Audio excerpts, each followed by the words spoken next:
Bueno, me voy a la mesa. Me voy a la mesa, empezamos a hablar. Primero saludo a mi compañero. ¿Cómo anda, Pablo? ¿Bien? Buenas noches. Señor Méndez, ¿bien? Muy bien.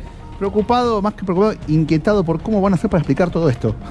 La cantidad de archivos que dejó el presidente Macri en su campaña de 2015, de Carrió, de Frigerio, de todo lo que escuchamos hoy, no sé cómo van a hacer para explicarlo en esta campaña, porque se van a encargar todo el mundo de sacarlo de vuelta a la vista. Sí. Creo que solamente van por la inyectación, si vale el neologismo, de profundo odio para que la gente no escuche. Y claramente, ¿no? Claramente. Es como... Alperín, ¿cómo anda? Buenas noches. Un gusto tenerlo acá, ¿eh? Un placer. ¿Todo bien? Todo bien. Bueno, vamos a analizar hoy las falsas noticias, las operaciones, así que vamos a empezar a ver después un poco de este ahí para analizarla, ¿le parece? Sí, exactamente. Bueno, ¿cómo andamos, Juan? Muy bien. Buenas muy bien. noches. Buenas noches. ¿Todo bien? Todo perfecto. Bueno, Gaby, ¿Cómo estás? Buenas noches. ¿alguna Bien. novedad? Y varias. Sí, bien. por ejemplo, Como rápido. decís, Dale. Casación protagonista de lo que fue, por un lado, la ratificación de Alejo Ramos Padilla al frente de la causa de espionaje, pero también apartando al juez Alejandro Slokar, que era uno de los integrantes de la Sala 12 y que tenía que seguir definiendo el asunto. Me parece que es una ratificación con fecha de vencimiento para Ramos Padilla. ¿Sí? ¿Eso es lo que deja, esto es lo que está olfateando? Esto es lo que se habla hoy en tribunales. Ah, no lo engañemos así. Leopoldo, ¿cómo andás? Hola, Buenas ¿qué noches. tal? ¿Coincide con lo de Gabriel? Parcialmente. Creo que, en primer lugar, todo día que se gana para esta causa en manos de Ramos Padilla es un avance. Si miramos cómo estaba la situación del Poder Judicial hace un año atrás, hay cosas que han cambiado. Sí. Por ejemplo, el hecho de que le hayan remitido nada más y nada menos que a Ramos Padilla la causa del gas licuado. Esa sabemos que fue la causa madre que dio origen a muchas otras de estas causas que se han inventado, donde se sostiene solo precisamente por el testimonio de D'Alessio. Es la única razón por la que esa causa se sostiene. Entonces creo que ese es un cambio. Creo que el fallo de hoy de casación implica la continuidad de Ramos Padilla, no sé por cuánto tiempo, pero la continuidad, y además la confirmación de la rebeldía de Stornelli. La situación ya de Casal, no de Stornelli, se torna absolutamente insostenible. Con un fallo que es prácticamente el último que hay en la cadena judicial para tomar en cuenta, hoy ya no hay ninguna razón para que Casal no lo obligue mañana mismo a presentarse a Stornelli. Y si no lo hace, pasa a ser encubridor y cómplice. Pablo, buenas noches, ¿cómo andás? ¿Cómo andas, Tomás? ¿Todo bien? Muy bien, che, gracias por la invitación. Bueno, muchas gracias a vos por venir. Leí el libro, es buenísimo. En un ratito hablamos de Nisman, pero te quiero preguntar, así como estás en la radio, estás en contacto con la gente, ¿cómo la estás viendo la realidad? ¿Qué estás escuchando? Horrible. Peor imposible. La verdad, un desastre. La economía es una vergüenza como está. Mira, creo que el gobierno anterior cometió errores en economía. Este gobierno también, pero el gobierno anterior, que yo eso algo que realmente no lo tenía tan claro, lo aprendí ahora, que tuvo unos amortiguadores muy importantes, en todo sentido. Macri destruyó todo eso. Y entonces, claro, las consecuencias de una mala gestión económica son devastadoras, devastadoras. Bueno, lo que acabamos de escuchar, y por eso le queríamos pedir el pie a Pablo, es lo que está pasando. Esta es la realidad, lo que viste recién es la realidad económica, vos lo sabés, lo vivís, lo sufrís. Si no sufrís vos, lo sube un pariente, un vecino, el que sea. Bueno, están tratando de evitar esa realidad, como dijo Pablo Cano recién, a través de acciones. Acciones, operaciones mediáticas y políticas en la cual se mete la justicia. Por ejemplo, esta, dale.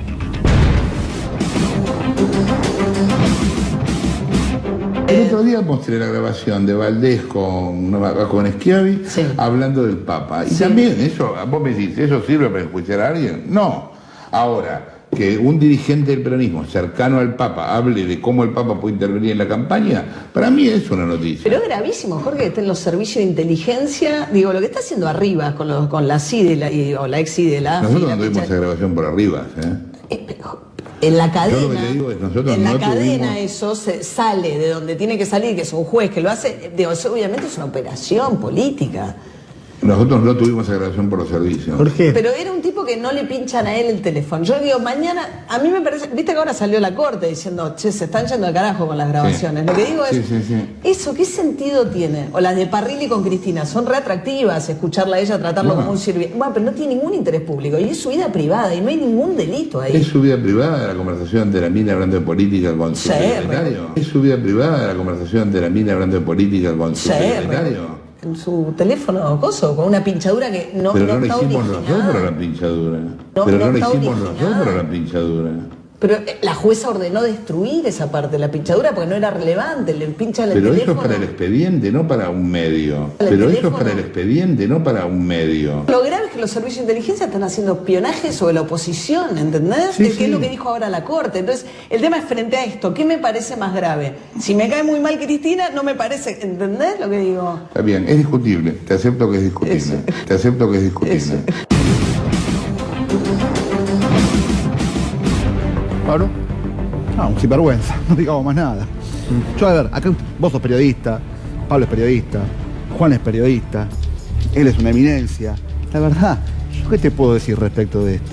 Me No, pero parece que cuando... no cuando tiene di- códigos, no entiende la data que hay límites en esto, y creo que The Intercept, que es un sitio que el que reveló las escuchas de Moro, lo dijo claramente cuando puso las escuchas. ¿Pasamos escuchas ilegales? Sí, pero no cualquiera. Solo aquellas que provengan de gente poderosa, que sean de interés público y que demuestren un delito. Si no, cualquier otra cosa es una operación. Claro. ¿Cómo no va a ser interesante lo que habla cualquier presidente? Cualquier cosa que diga un presidente es interesante escucharla, pero nosotros sabemos que no podemos estar escuchando lo que dice un presidente en una conversación privada o expresidente. Claro que tiene contenido político, lo que dice la Nata es una estupidez total. Por supuesto que tiene contenido político, pero es privado, si no, se destruyó la privacidad. Y encima son escuchas ilegales, pero no es legal, digamos, el escucharlas La difusión, porque, claro. la difusión menos, pero el escucharlas porque, como bien le ha explicado Donel, son partes de escuchas que la justicia desechó, porque no tienen nada que ver con la materia investigada. ¿Alperín? Entonces, es muy bravo. Yo estaba pensando en un ángulo cultural de esto, es decir, cómo se corre el arco de lo que es tolerable por la sociedad, de las maniobras. Hoy estaba mirando un programa de la farándula. Sí. A las tardes muchas veces veo programas de la farándula y me puse a pensar que el grueso del contenido de programas de la farándula que interpelan al ciudadano común, a los sectores populares, está compuesto por denuncias y acusaciones. Alguien de la farándula que acusa a otro de la farándula. Escándalos que uno podría decir farsescos, digamos. Pero está tan instalada la idea de los culpables y de los que los desenmascaran a nivel popular, que yo pienso que es un triunfo de la derecha eso. Sí, claro. Es el Claro. espacio que hace posible que las operaciones mediáticas naden como pez en el agua. Claro. La idea de que la sociedad no hay que entenderla en términos de conflictos y enfrentamientos de intereses, sino de encontrar quiénes son los culpables de qué cosa y desenmascararlos. Es muy, muy importante lo que acaba de decir, muy interesante, muy profundo. Es el triunfo de la derecha y muchas veces la izquierda o el progresismo entra en ese eje. Eso me parece que es importante que también desde el otro lado se haga una lectura si uno entra en el eje o no entra en el eje. Pero es casi imposible porque es devorada por el sistema. Casi toda la política, los medios de comunicación, estamos siendo devorados por el sistema porque claramente te hacen entrar en el eje. Claro, pero si el eje es encontrar los culpables de algo y eso nos solucionaría la vida, entonces la tolerancia hacia las operaciones sucias que se hacen, acusando a los que se instala que son culpables, Sí. bueno, es mayor. Bueno, sí, pero está bien, fueron desprolijos, pero en el fondo esta gente robó todo. Es decir, se instala en la sociedad Hoy me preocupa una idea El de que discurso está bien moral hasta lo y el desprolijo, discurso ¿no? moral, porque siempre hay una opinión moral sobre todo eso Sí, que está el pasando. tema de la moral es muy interesante porque hay una construcción de una moral desde la profunda inmoralidad, ¿no? Porque si vos te pones si analizamos los principales exponentes de este periodismo que en algún momento quiso ser como los hacedores del Watergate, ¿no? Aquello que fue el Washington Post, quisieron ser Bernstein y Woodward y terminaron siendo payasos del circo Sarrasani. El antiguo circo Sarrasani, el que iba mi viejo de chiquito. Es decir, terminaron en el profundo lodo. Con respecto a lo que decía Alperín, es muy interesante porque ellos construyen una moral no solamente para encontrar un culpable, sino para edificar un chivo expiatorio. Claro. Que primero lo edifican inclusive desde lo más alto del Poder Ejecutivo. Continúa en la prensa y tienen su correlato en la justicia. Es el eje de la campaña. Un segundo, yo voy con Leopoldo. Hoy leí el diario Clarín y voy a hablar con Gabriel. Me dio mucha violencia ver un artículo en donde se transcribía supuestas conversaciones que la podríamos haber tenido nosotros. Yo la podría haber tenido, claramente. Si no de donde uno se nutre de información, sino con todos los actores políticos, con la gente común. Digo, hicieron un artículo en donde te nombraban, Gabriel. que habéis tenido comunicaciones. Pero digo, me dio mucha violencia porque cualquiera de nosotros podría haber sido mencionado en esas escuchas. ¿Qué sentís? Sí, la verdad que es un poquito más de lo mismo, ¿no? Ya había sido mencionado en diversos programas. ¿Pero vos qué sentís personalmente en eso?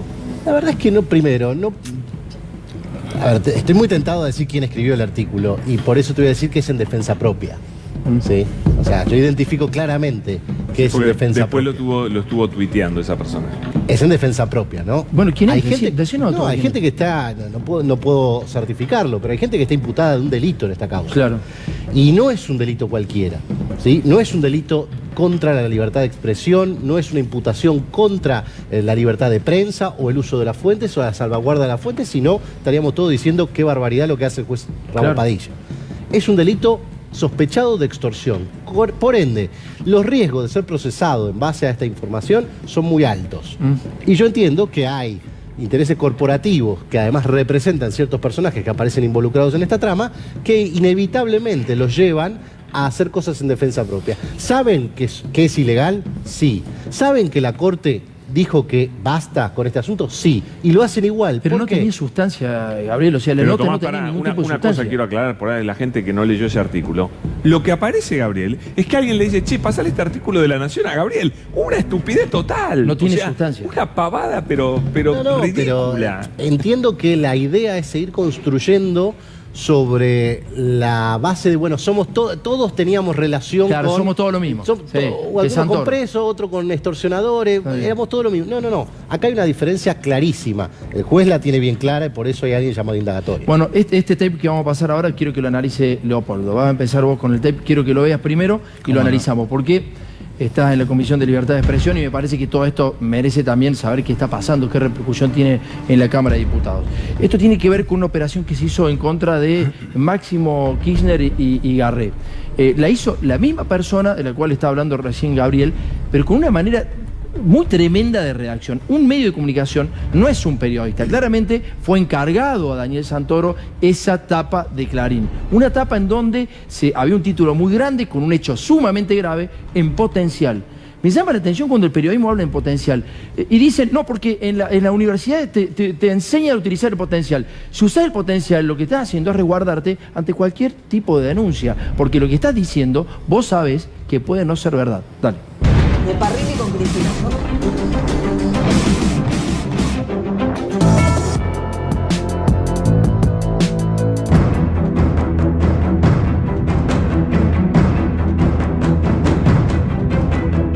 La denuncia que hizo usted sobre las cuentas que tiene Máximo Kirchner, aparentemente, ¿no?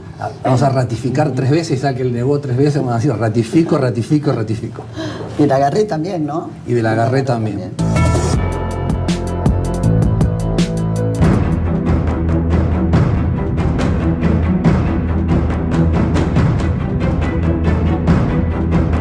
Alerta en C5N. Vanessa, contanos qué está pasando sobre el cesero de Máximo Kirchner y Anilda Garré. Contanos en qué causa. Sí, es una causa en la que se inició en marzo de 2015 a raíz de una denuncia que se hizo por una investigación periodística del diario Clarín. De estas cuentas de las que se sospecha podrían ser titulares Anilda Garré y Máximo Kirchner.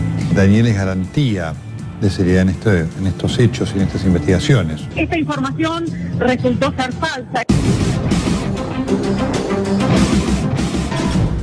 ¿Cómo se sale de eso, Leopoldo? En primer lugar, tratando de instalar el origen de todo esto. Acá en la mesa se habla de cuestiones morales, yo las comparto, también de cuestiones que tienen que ver con la ética profesional, que también comparto. Pero lo que hay que tener en claro es que, más allá de esta circunstancia, lo que hay es una decisión política de utilizar determinadas herramientas en reemplazo de otras. ¿Qué quiero decir con esto? En el pasado, la dominación y la violación del Estado de Derecho provenía de actos de fuerza. Los que violaban el Estado de Derecho para imponer determinados modelos económicos, sociales, eran las Fuerzas Armadas, etcétera. A partir de que se gestó desde Estados Unidos la idea del fake news, etcétera, etcétera, eso fue reemplazado por otras herramientas. Seguramente ni Neustadt, con quien yo tenía diferencias enormes, ni Grondona hubieran sido capaces de pasar grabaciones telefónicas, ni hubieran mentido de esta manera. ¿Vos crees que no? No, yo estoy seguro que no. hubieran tenido algunos límites en este sentido, porque resguardaban la profesión. Estos tipos son mercenarios. En este caso concreto yo te voy a dar de dónde vino esto. A principios del 2015, cuando estaba en el pico más alto la confrontación del gobierno argentino con los fondos buitres apelan a Cambridge Analytica para hacer una campaña contra el gobierno de Cristina Kirchner. Incluso crean una... Eso fue aprobado, además, digamos. Sí, incluso crean una entidad que se llama Task Force Argentina, Fuerza de Tarea Argentina. Sí. Cualquier reminiscencia te la dejo para tu propia elaboración. Y Paul Singer se reúne con Alexander Nix y le dice que le encarga una campaña. Yo estuve en Gran Bretaña hace poco en un comité internacional que se denomina de desinformación y falsas noticias, creado por los ingleses que investigaron las acciones de Cambridge Analytica en la campaña de Estados Unidos, etc.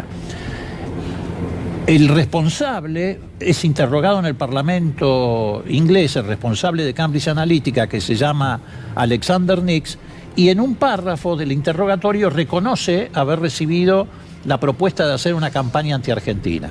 No dice que es Paul Singer, pero dice sí, a mí me la encargaron.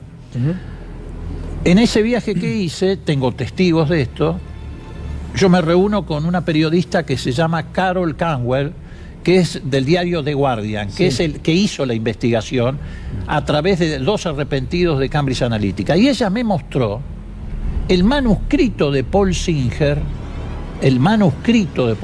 donde le encarga a Cambridge Analytica la campaña anti-argentina. ¿Y eso fue publicado? The Guardian todavía no se animó a publicarlo por el poder que tiene Paul Singer y su equipo legal, digamos, todavía no le ha dado luz verde para que se publique. Pero yo tengo testigos porque había varias personas en la reunión. Jorge. Sí, yo pensaba... Perdóname, pero quiero terminar con esto. Esto específicamente no arranca de Santoro. Esto es una información que lanza primero la revista Veja de Brasil. Sí.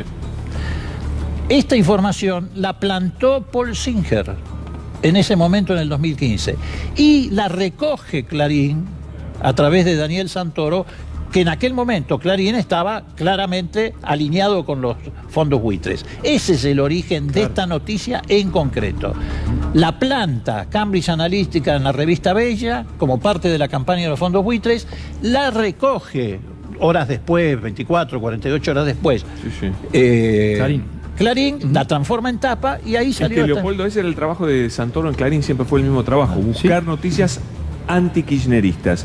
Por eso cuando aparece D'Alessio, a él le soluciona la vida. Le traía todos los días informaciones que él podía publicar en la tapa de Clarín, que eran todas mentiras, pero a él no le importaba. Por eso no chequeaba. Por eso es que Santoro no hizo periodismo. Hizo otra cosa, que fue una especie de gerente de anti-kirchnerismo adentro de Clarín, y concentraba todo, rapiñaba de Bella, de D'Alessio, de dónde venía. ¿Ese no era el chequeaba objetivo, nada. Eso, así no labura un periodista. ¿Ese era el objetivo o extorsionar también, digamos? Yo creo que lo hacía, bueno, eso, ahí tengo las dudas. Lo que pasa es que cuando vos trabajás tan a fondo con un personaje como D'Alessio, terminás envuelto en su propia porquería. Claro, puede ser. ¿Por qué? Porque para él también poner noticias de tapa en contra de Cristina era aumentar el sueldo, qué sé yo, era ser alguien mucho más importante en Clarín, ¿no es cierto? Jorge. Digo, hay un estereotipo de la prensa como el cuarto poder, pero como un cuarto poder que sería como el guardián de la democracia. El que vigila a los otros poderes sin intereses propios, solo por la verdad, por la búsqueda de la verdad. Ese estereotipo se destruye todo el tiempo, porque en realidad si la prensa es el cuarto poder, ¿el poder qué significa? Lo dijo Jabrán, el poder es impunidad y el poder es imponer hegemónicamente la voluntad al resto. Entonces la prensa lo hace. No es el cuarto poder de un vigilante desinteresado. Es parte del sistema de la gran prensa, estoy hablando de la gran prensa, es parte del sistema de dominación. Entonces cuando la Academia Nacional de Periodismo, de la que yo soy miembro, pero estoy muy alejado por la orientación que tiene, sale a solidarizarse con Daniel Santoro, y hace hincapié en la libertad de prensa y en la preservación de las fuentes y en los méritos de los premios internacionales que recibió Santoro, y Santoro después dice que él fue usado, un tipo que supuestamente es un numen de la investigación periodística, dice que era ingenuo y que fue usado. ¿Quién le va a creer a eso? Bueno, eso no es así. Santoro viene operando como uno de los emblemas de las operaciones mediáticas, solo superado creo por Jorge Lanata, ¿no? Otro caso, te digo otro caso, Claudio Saboya, que instaló hace pocos días que Alberto Fernández estaba internado por una tromboembolia y un infarto en el pulmón, fake news absoluta. Es el mismo que en 2007, cuando Alberto Fernández era jefe de gabinete, hizo una operación de Clarín denunciando a la secretaria de Medio Ambiente, Romina Piccolotti, diciendo que hacía gastos privados excesivos y usaba un avión privado y favorecía a los familiares. Alberto se enojó mucho en ese momento y salió a denunciar al quien dijo el pseudo periodista. En realidad era una respuesta de Clarín porque Romina Piccolotti estaba investigando el tratamiento de los residuos de papel prensa en el Riachuelo. Entonces digo, ¿cómo se están? Ese tipo de periodistas no tiene nada que ver con el guardián de la democracia, al contrario, es el enemigo de la democracia, el modelo del periodista opereta, ¿no? Bueno, vamos a seguir viendo un poco más de fake. Antes de arrancar con el tema Nisman, vamos a ver qué le pasó a Parrilli, cómo fue tratado Parrilli y al final cómo termina la cosa.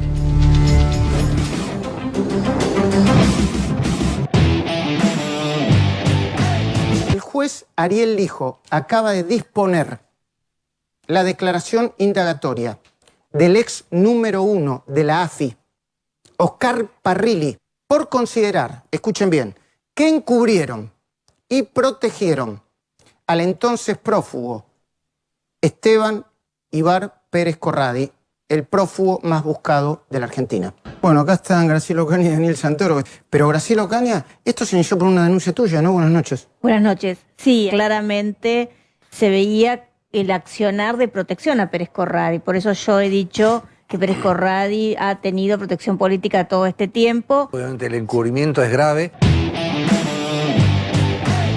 Un fallo, yo creo que histórico y único en democracia. Hoy el juez Ariel Lijo procesaron por encubrimiento agravado al ex jefe de la Inteligencia Nacional K, Oscar Parrilli, por proteger a un ex prófugo del narcotráfico internacional. Graciela Ocaña, que tuvo acceso a estas escuchas. Usted sabe que yo hice la denuncia respecto de la falta de acción de Parrilli. Lo que diría Alfonsín cuando un jefe del servicio de inteligencia como que se queda con dos informes que de haberlos hecho públicos hubiesen sido como una pieza fundamental para encontrar al prófugo más importante del país. ¿Qué hubiese pensado Alfonsín de ese secretario de inteligencia? Bueno.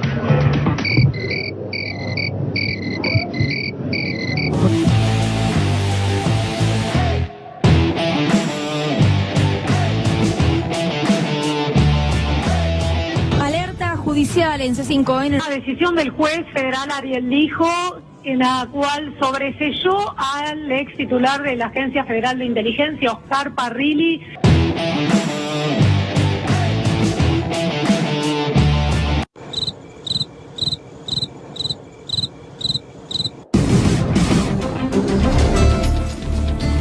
Se estaba hablando de un delito muy grave, ¿no? Se estaba diciendo que había encubierto a un narcotraficante internacional. No estábamos hablando de que se había robado un bastón como hicieron con Cristina, que también supuestamente eso era la nada. Supuestamente no, fue sobreseída. Pero digo, se le estaba diciendo a un funcionario que se había sido cómplice de un tipo que manejaba narcotráfico internacional. ¿Era así, Gabriel, no? Sí, había en realidad la acusación, era lo que ocurre cuando bajás del titular y te metés un poco, era que había retrasado como jefe de inteligencia el envío de 2 informes de presuntas fuentes que habían encontrado datos para llegar a Pérez Corradi cerca de la Triple Frontera. Claro. Así de distancia, ¿no? Entre el título encubrió a Pérez Corradi, parece que lo escondió en la casa. Pero no, era otra cosa como su rol como jefe de inteligencia. Esos retrasos nunca se comprobaron. De hecho, bueno, la Cámara Federal agarró el sobreseimiento y lo transformó en una falta de mérito, por las dudas. Pero la causa sirvió para tener el teléfono de Parrilli interceptado, no sé, varios meses. De ahí viene el famoso soy yo Cristina pelotudo y todo lo demás. Ahí sí una precausa. Es bueno lo que dice Pablo, hay que decir eso. Se generan este tipo de causas para estas cosas. Pero ustedes se acuerdan cómo terminó esta payasada, ¿no? A ver, dale. ¿Se acuerdan que lo trajeron a Pérez Corradi con el casco, etcétera? Sí. Creo que andaba incluso rondando D'Alessio por ahí se el fue día con que lo Burris. traen. Y lo traen con la pretensión de que él diga lo que creían que iba a decir o lo que le iban a imponer, que era que estaba protegido por el gobierno anterior. Y salió diciendo que le había pedido $200.000 de coima el senador Sanz. ¿Ustedes recuerdan eso? Con un agregado. Así Leopoldo, con un agregado, que la defensa de Pérez Corradi, el doctor Broidman, se presenta en el expediente de Dolores y dice que Pérez Corradi habría sido víctima de un grupo paramilitar presuntamente integrado por efectivos de la Gendarmería Nacional a cargo de la ministra Patricia Bullrich Luro Pueyrredón. Eso lo dice la defensa de Pérez Corradi dentro del expediente que instruye Este el juez Ramos expediente Padilla. lo abrieron, como dice Pablo, para escucharlo a Parrilli, en realidad para escucharle a Cristina. claro. Y cuando se cayó, porque los procesalmente hay plazos para las escuchas, son 30 días que son prorrogables. Cuando se cae, abren otro expediente que se llaman precausas. Claro. Y siguen escuchando, que la precausa es algo propio de la Inquisición. Viste que la Inquisición te investigaba sin decirte que Es salir te a pescar. Es salir a pescar. Inventaron una precausa, lo tuvieron mucho más tiempo tomado el teléfono de Parrilli. Lo mismo que está haciendo hoy Bonadío. Bonadío, les anuncio acá, y ustedes ya lo deben saber, tiene una precausa abierta que se titula NN Averiguación de Delito. Y está pinchando teléfonos a troche y moche. Tienen 360 horas de grabaciones, por ejemplo, del penal de Seiza. No te quiero escuchar más, Leopoldo. Bueno. En serio, es muy grave lo que está diciendo y la verdad es que no me interesa escuchar más lo que está diciendo. Gracias, Claro. Muchas gracias, Jorge, muchas gracias por haber venido. Gracias en serio, a vos, Muchísimas gracias. Te vamos a invitar un poco más seguido, ¿puede ser? Cómo no. Vamos